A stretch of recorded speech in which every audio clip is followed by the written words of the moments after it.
Today's episode is brought to you by the Your Brain on Facts book, 2/3 of which are topics that have never and will never be on the podcast, as well as Moxie LaBouche voiceovers. Save 50% off the going rate. Email moxie@yourbrainonfacts.com.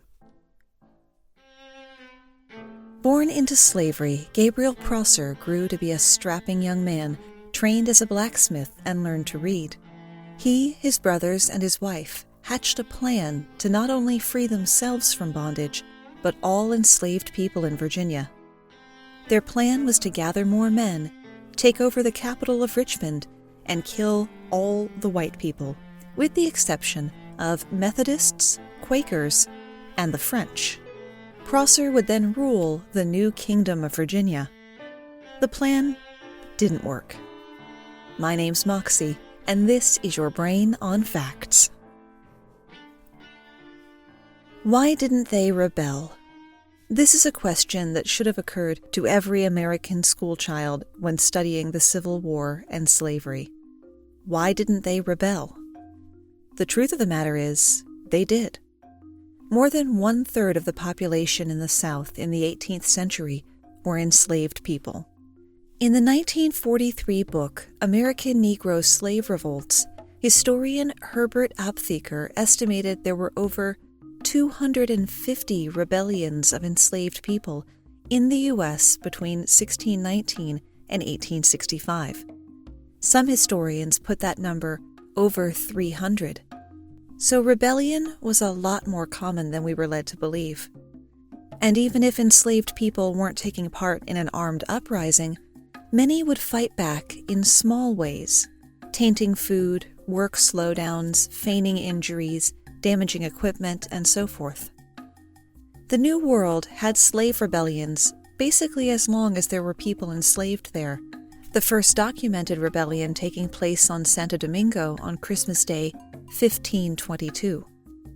Some rebellions managed to make it into the history books and pop culture, like the seizure of the Amistad, when a boat full of kidnapped Africans overthrew their captors and took control of the ship to both win their freedom and be memorialized in a film by Steven Spielberg. The first recorded slave revolt in the United States happened an hour down the road from me in Gloucester, Virginia. In 1663, white indentured servants included enslaved Africans in their plan to do away with their master and be free. Another servant betrayed them and was rewarded with his freedom.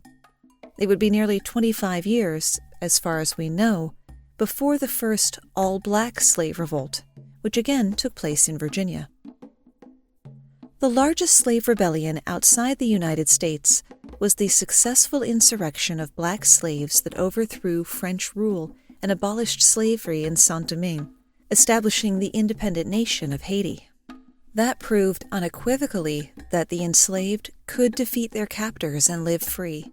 That precedent frightened enslavers on the mainland. Southern slave owners actively repressed any sign of rebellion. Laws dictating when, where, and how slaves could congregate were enacted to prevent insurrection and quell white paranoia. It's the same reason the enslaved were forbidden from learning to read or write. Words spread ideas, and your captives may develop drapetomania, the medical condition, and let this make you grateful your doctor actually had to go to school, the mental illness that caused black slaves to want to run away. Yeah, that's what these folks told themselves, in case you thought the narrative myth of the happy slave was a recent invention.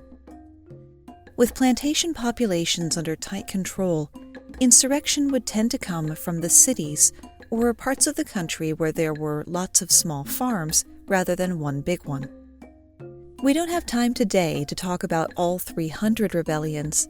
We'll just hit on some of the ones that are most likely to make you ask why your high school history textbook included between 0 and 1 slave rebellion, while at the same time definitely mentioning white John Brown at Harper's Ferry. Records are a bit spotty for our first subject, the Stono Rebellion in South Carolina in 1793. History is colored both by the mouth of the teller and the ear of the listener with their preconceptions, and we only have one first-hand contemporary account. Early on a late summer Sunday morning, 20 enslaved people gathered near the Stono River. Why Sunday morning? A recently passed law required all white men to carry firearms with them to church on Sunday. So the rebels made their move when the men and at least some of the guns would be elsewhere. Their leader was a literate enslaved man named Jemmy, and also called Cato, so it's sometimes called Cato's Rebellion. He was from the Kingdom of Congo, modern-day Angola, as were many of the other men, who are believed to have been warriors back in Central Africa. That region was embroiled at the time in intense civil wars, and selling POWs to slavers was a common practice. Rebellions work better if you're armed, so the party first set upon a gun shop, killing the owner and arming themselves. Loaded for bear, they then marched down a main road in St. Paul's Parish, beating drums and singing, carrying signs that said "Freedom" as they marched south for Florida. More on why Florida in a little bit. Along the way, they liberated more enslaved people, burned plantation houses, and killed nearly 24 enslavers as they went. This wasn't just thoughtless violence, although that could arguably have been justified. They did let an innkeeper live because he was known to have treated his enslaved people relatively kindly. Not every enslaved person wanted to join them, and it's said that some were forced to go along. It's not that they didn't want to be free, but they knew the odds and the consequences. Word had spread quickly through the surrounding area, and white landowners quickly formed a militia. It was this militia that found the rebels before sundown that same day, when the group, numbering nearly 100 at this point, stopped to rest. A firefight ensued, and though the rebels gave as good as they got, the battle ultimately went to the enslavers. 44 enslaved people were killed in the shootout or executed later, though it's said some were spared if the enslavers believed they had been forced to join the rebellion. The following year, as a direct result of the Stono Rebellion, South Carolina passed the 1740 Negro Act, which prohibited importing more enslaved Africans. Why?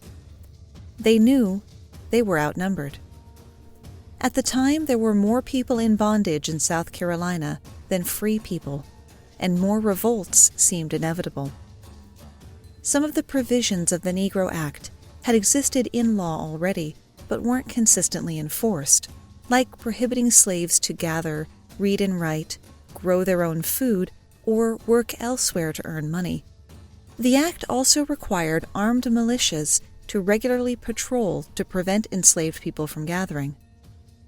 The tiniest sliver of a silver lining here came in the form of heavy fines levied for particularly harsh treatments of the enslaved, a tacit admission that treating people like animals you don't like could cause them to want to rebel against you.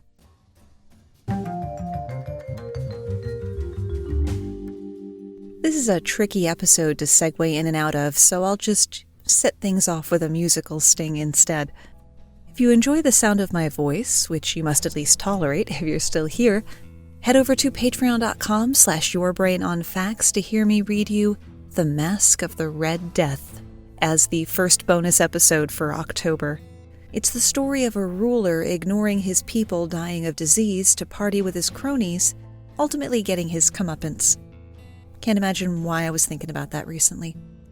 And welcome to our newest patrons, Dale, Sarah, and Harley. Every single member of patreon.com/yourbrainonfacts is sincerely appreciated.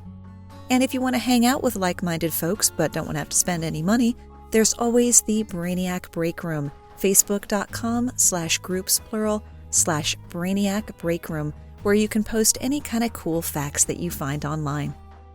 I'm also grateful for everyone who took the time to review the Your Brain on Facts book on Amazon, and if you've been meaning to, I sure would appreciate if you got around to it because we got a bad review recently, and I can't tell how much of that is my writing or potentially a problem when the book was ported over to Kindle. But, oh man, it sucked waking up and reading that.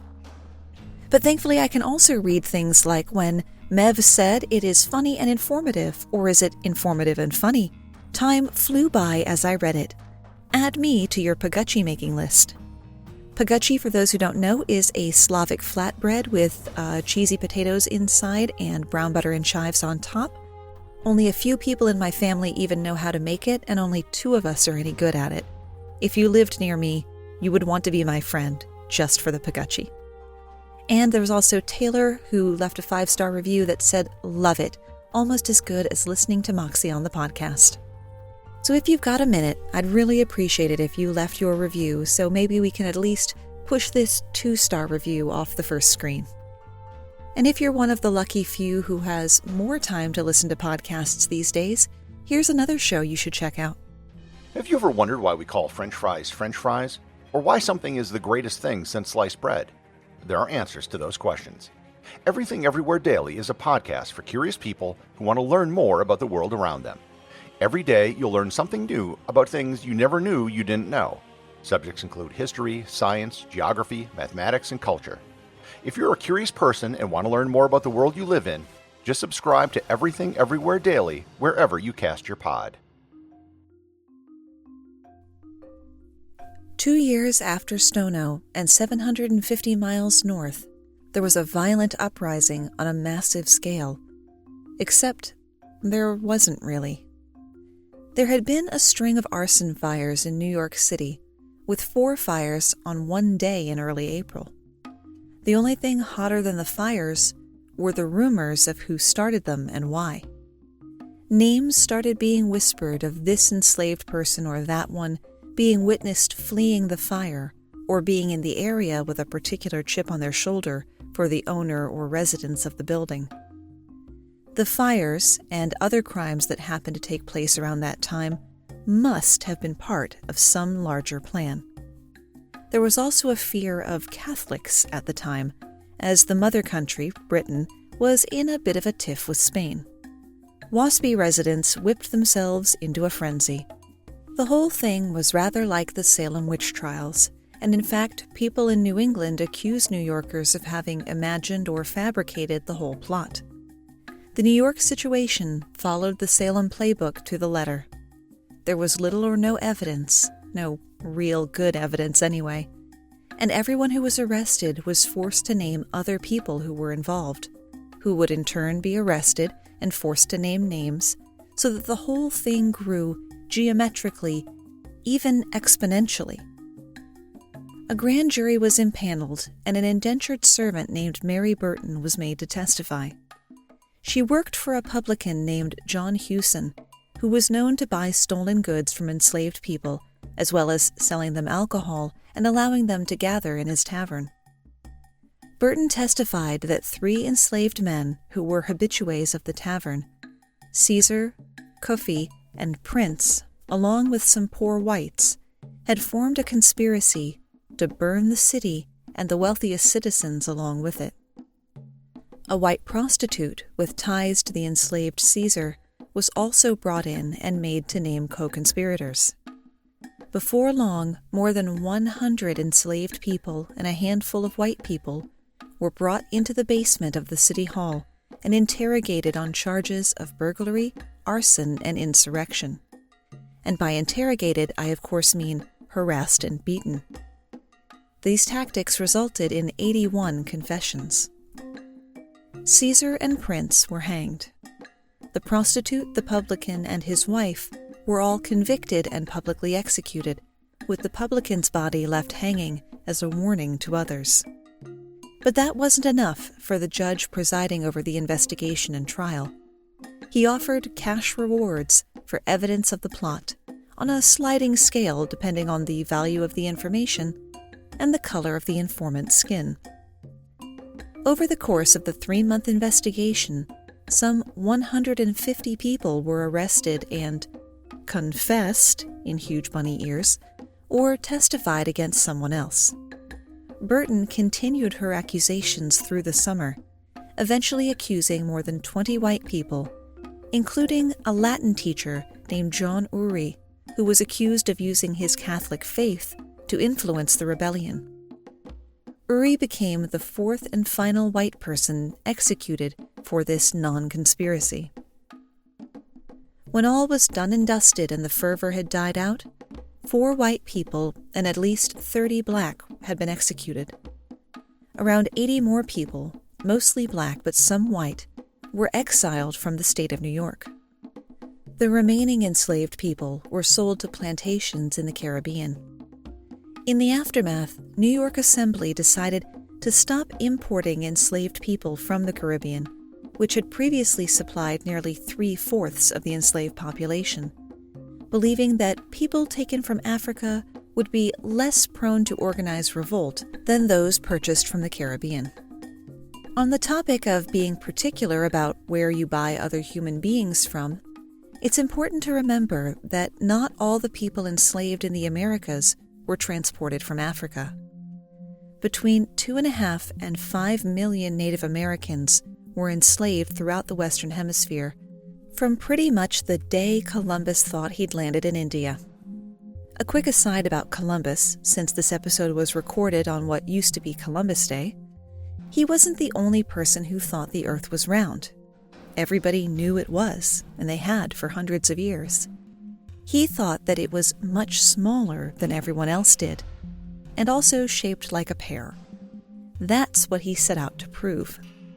He was a minor name in history until a wave of Italian immigrants to the U.S., and the pushback against them, needed a figurehead they could hold up to help them look good to resident Americans. But back to the main story. While people enslaved in Africa tended to be adult males, the majority of enslaved Native Americans were women and children. In the early 1700s, 2 groups of people sought refuge in the Everglades of Spanish-controlled Florida. People who had escaped enslavement, and the Seminole, who were just trying to find some place to live without seeing a white colonist every time they turned around. Spain welcomed both groups warmly, even giving legal freedom to the previously enslaved, provided they would take up arms to defend the area on Spain's behalf. Temporary settlements became permanent, and the 2 groups intermingled and intermarried in what would become the first legally sanctioned black free town in America, and giving rise to the people referred to as Black Seminoles. This development didn't really sit well with whites in the South, who didn't like the idea of living so close to an armed population of people they'd enslaved and people they'd driven from their ancestral land. Plus, the people they currently held in bondage kept trying to run away to live with the Black Seminole. So rude. And so the U.S. government, from George Washington forward, was faced with the question of what to do about the Florida problem. In 1818, under President James Monroe, General Andrew Jackson, who was, generally speaking, a bastard, took it upon himself, without orders, to invade Florida and claim it for the U.S. While he was at it, he executed the people who'd had the temerity to defend their homes, figuring that the emptier a territory is, the easier it is to annex. The United States then properly bought Florida from Spain, and when Jackson took his turn on the seat of power, he decided to get rid of the remaining Seminole, and all other Native Americans if he could. Told you, real bastard. This led to the Second Seminole War from 1835 to 1942, which became the largest and most expensive of the so-called Indian Wars. Because the communities were tied together, what happened to the Seminole also happened to the former slaves, and vice versa. Plus, the Black Seminole knew that if the government came for the Seminole, they would more than likely be enslaved. From the winter of 1835 to the summer of 1836, Black Seminoles, the recently self-liberated, and the Seminoles worked together to create the largest slave rebellion in U.S. history. One of the largest rebellions in U.S. history, period. They gathered nearly 3 times as many enslaved people as there were colonists at the Boston Tea Party. And together they laid waste to Florida sugar mills, the heart of the local economy, which had effects that reached across the country. The government knew that alliance was too much to handle, and they offered guaranteed freedom to black Seminoles who turned in their Seminole brethren. There were very few takers. In 1838, John Horse, the de facto leader of the black Seminole, agreed to stop fighting the U.S. government in exchange for moving safely to Indian Territory in what is now Oklahoma, and for legal recognition of their freedom. The government agreed, and then, in the most unexpected and surprising twist that no one could have ever possibly foreseen, went back on its word, with the United States Attorney General declaring a decade later the government never had the authority to recognize their freedom, and those who had been slaves were, in fact, still enslaved. This basically put a target on the backs of all black Seminole, so they fled again, this time to Mexico. Slavery had been illegal in Mexico for decades, and the nation welcomed them. When slave catchers from Texas would go into Mexico after the black Seminole, they were met with resistance not only from the black Seminole, but also the Mexicans, and helpfully, the Mexican army. It was the only U.S. slave rebellion where the enslaved were able to secure permanent freedom and a land of their own, and all they needed to do was walk from Florida to Oklahoma to Mexico and make friends with an army. If it actually worked, why don't we ever hear about the Black Seminole Rebellion? One reason is that historians tend to specialize.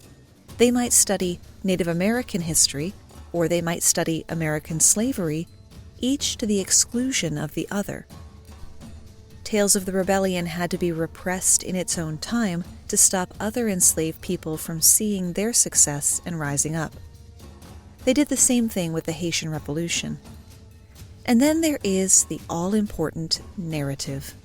You can't claim you treated the humans you subjugate and own well if same are ready to take up arms against you.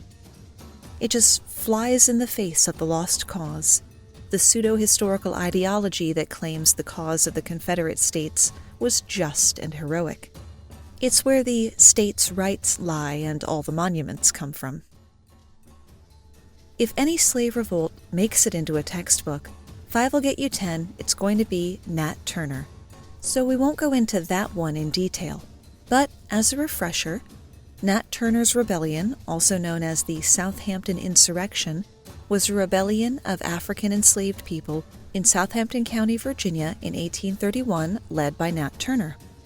The rebels killed about 60 people, at least 50 of whom were white. The rebellion was put down within a few days, but Turner survived in hiding for more than 2 months afterwards.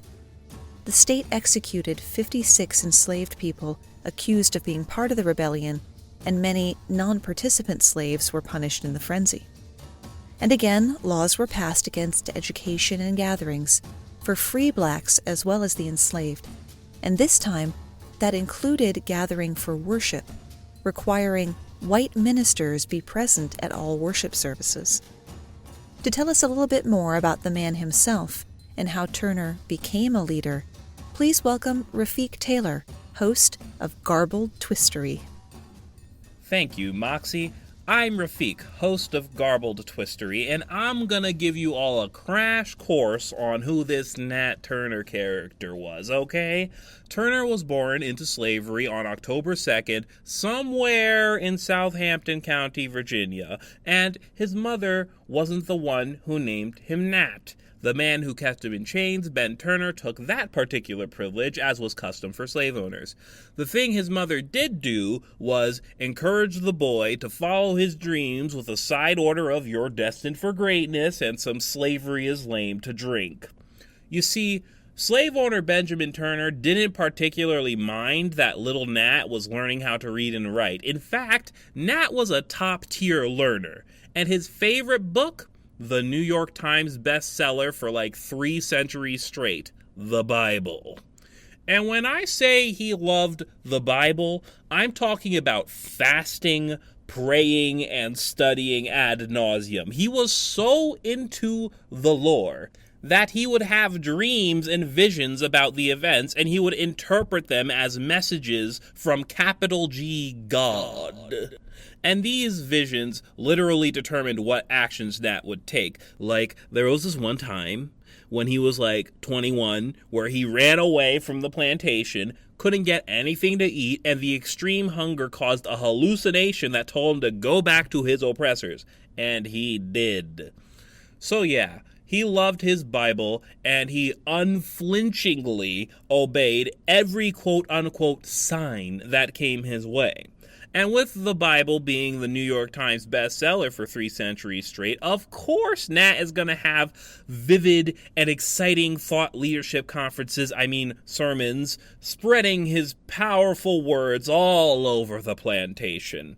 And his preaching must have definitely been something to behold, because he even had a small but captive white audience attending his sermons. I mean, what better way to demonstrate that you mean religious business than gaining a nickname like the Prophet, which is what all the enslaved folks on the plantation called him. So, if we combine the arbitrarily brutal, extreme reality of slavery, Nat Turner's big, intelligent brain, his truly fearless devotion to his Bible, his far-spreading delegation that is fearlessly devoted to him, and the fact that the number of enslaved folks in Southampton County outnumber the white folks, yeah, it's only a matter of time.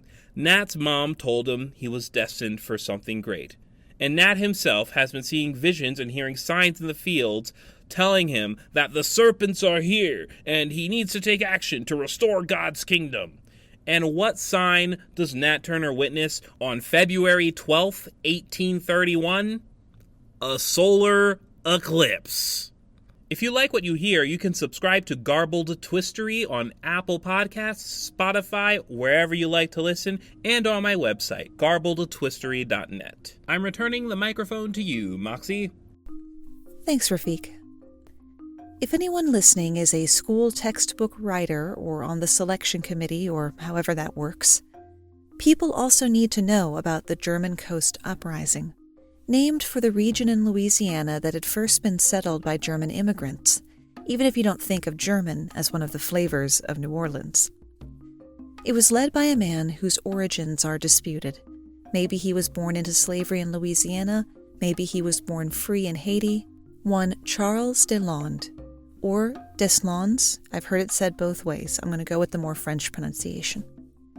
On a January evening in 1811, Deslandes led a band of rebels downriver through the parishes of St. Charles and St. John the Baptist, about 40 miles from the city of New Orleans. January might seem like a bad time to be marching in an insurrection, but it was actually ideal. January is between growing seasons, even in the relative warmth of Louisiana, so the enslaved people had more available time. Deslandes was of mixed race, born to a black mother, and worked, of all things, as a slave driver at the Woodland Plantation, owned by Manuel Andre. Deslandes led a small band of enslaved men into the mansion of the plantation owners, where they wounded Andre and killed his son. Andre was able to flee and raise the alarm. Deslandes and his men armed themselves with muskets from the basement, and even took Andre's military uniforms. Deslandes knew this would lend their movement credence, taking a page, as the enslavers predicted they might, from the Haitian Revolution. During their 2-day, 20-mile march, the men burned 5 plantation houses and several sugar houses. The rebels headed to New Orleans, liberating others along the way, and as they marched, their numbers grew. Nearly 500 people marched together, carrying cane knives, axes, machetes, the tools of their labor now turned into weapons, and shouting 2 slogans, "On to New Orleans" and "Freedom or Death." As the rebellion unfolded, terrified whites fled their plantations for the relative apparent safety of the city. even though that's also where the rebellion was going. The territorial governor at the time imposed a curfew and dispatched 2 companies of volunteer militia, 30 regular army soldiers, and a few dozen sailors for good measure. In the wee hours of morning on January 10th, one of the militias had reached the plantation of Jacques Fortier, where the commander thought the rebels had made camp. The rebels had made camp at Fortier's plantation, but they had begun backtracking 2 hours earlier. Unfortunately, that put them on a course to intercept another detachment of militia. The battle was joined, but it wasn't long before the rebels ran out of ammo and were overtaken. Within a half hour, dozens of the enslaved had been killed, with the rest fleeing into the swampy woods. Deslandes was captured the next day and, without benefit of a trial, convicted and brutally executed. Think the end of Braveheart, but less slow motion and more fire. When the smoke cleared, metaphorically and a little bit literally, 2 white men and nearly 100 enslaved African men and women had died. Those who were captured were then put on trial, found guilty, and executed by firing squad. That sounds de rigueur, as sad as that is to say, but it's after their deaths that things get medieval. The heads of the executed were cut off and put on pikes along a major roadway to New Orleans so that other enslaved people would see them. It's said that the savage display ran for 60 miles, meaning you could drive at highway speed and it would take you an hour before you stopped passing severed heads. As with all of our other examples, in the wake of the rebellion, laws were made restricting life even more for both enslaved and free blacks in the territory, though some enslaved people who warned plantation owners or served on the militia were given their freedom. Since yesterday was Indigenous Peoples Day in many places, shout out on our social media, Facebook and Instagram, Your Brain on Facts, Twitter Brain on Facts Pod, if it's Indigenous Peoples Day where you live. And even though I only barely touched on the intersection of Native Americans and the North American slave trade, I want to jump into the future, by which I mean our past, to another time that seemed to be chock full of revolution, the 1960s. Cast your eyes to the west, to the edge of California, and a rocky island in San Francisco Bay. Yes, that island, Alcatraz, the Rock. After the American Indian Center in San Francisco was destroyed by a fire in October of 1969, an activist group called Indians of All Tribes turned their sights to Alcatraz Island and the prison which had closed 6 years earlier. Henceforward, I'm going to abbreviate Indians of All Tribes to IAT rather than shorten it to Indians, because that just doesn't feel right, though it's not otherwise abbreviated that way. A small group of activists, led by Mohawk college student Richard Oakes, went out to the island on November 9th, but they were only there for one night before authorities removed them. That didn't disappoint Oakes, who told the San Francisco Chronicle, "If a one-day occupation by white men on Indian land years ago established squatters' rights, then the one-day occupation of Alcatraz should establish Indian rights to the island." 11 days later, a much larger group of Indians of All Tribes members, a veritable occupation force of 89 men, women, and children, sailed to the island in the dead of night and claimed Alcatraz for all North American natives. Despite warnings from authorities, the IAT set up house in the old guards' quarters and began liberally, vibrantly redecorating, spray painting the foreboding gray walls with flowers and slogans like Red Power and Custer Had It Coming. Bonus fact, General George Armstrong Custer was well known for his curly shoulder-length blonde hair, but even he must have known that he picked a fight he couldn't win, because the night before what would be his last stand, he cut his hair off so that the enemy wouldn't recognize him to take his scalp. The Alcatraz water tower bore the message, "Peace and freedom. Welcome, home of the free Indian land." The IAT not only had a plan, they had a manifesto, addressed to the Great White Father and all his people, in which they declared their intention to use the island for a school, cultural center, and museum. Alcatraz was theirs, they claimed, by right of discovery, though the manifesto did offer to buy the island for $24 in glass beads and red cloth, the price supposedly paid for the island of Manhattan. Rather than risk PR fallout, the Nixon administration opted to just leave the occupiers alone as long as things remained peaceful, and just kind of wait the situation out.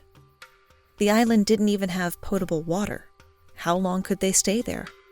Well, joke's on you, politicians of 50 years ago, because many of the occupiers had lived in conditions as bad on the reservations. They'd unknowingly been training for this moment their entire lives. Native Americans, college students, and activists swarmed the island, and the population ballooned to more than 600, twice the official capacity of the prison. They formed a governing body and set up a school for the kids, a communal kitchen, a clinic, and a security detail called the Bureau of Caucasian Affairs. Other activists helped move people and supplies to the island, and supportive well-wishers from all over sent money, clothes, and canned food. Government officials would periodically travel to the island to repeatedly try and fail to negotiate. The Indians of all tribes would settle for nothing less than the deed to Alcatraz Island, and the government maintained that such a property transfer was literally impossible. The occupation was going better than anyone had expected, at least for the first few months. Then many of the initial wave of residents had to go back to college or to their regular life, and their places were taken by people who were more interested in no rent and free food than helping any cause. Drugs and alcohol, which had been banned, were soon prevalent. Oakes and his wife would leave Alcatraz after his stepdaughter died in a fall, and things began to unravel even more quickly. In May, the 6th month of the occupation, the government dispensed with diplomatic efforts and cut the remaining electricity to Alcatraz. Only a few weeks later, a fire tore through the island and destroyed several buildings. Federal marshals removed the last occupiers in June the following year, an impressive 19 months after they first arrived. The remaining 6 men, 5 women, and 4 children. Unlike our other stories today, though, this time, when laws were passed after an act of rebellion, they were for the benefit of the rebels, with many states enacting laws for tribal self-rule and the federal government returning some of the land which had been taken over the years. When Alcatraz opened as a national park in 1973, not only had the graffiti from the occupation not been removed, much of it had been preserved as a part of the island's history and the history of Native Americans.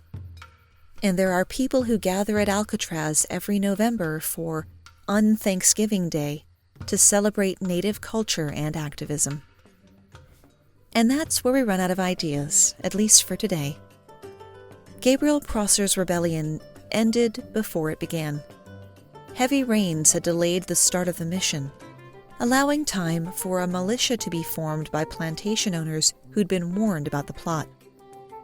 I'll leave you today with the words of historian Joseph Holloway. The revolts were all doomed from the start, and yet slaves still revolted against insurmountable odds in the fight for their personal freedom and liberty. Remember, you can find the script and the source material at yourbrainonfacts.com. Thanks for spending part of your day with me, and stay safe.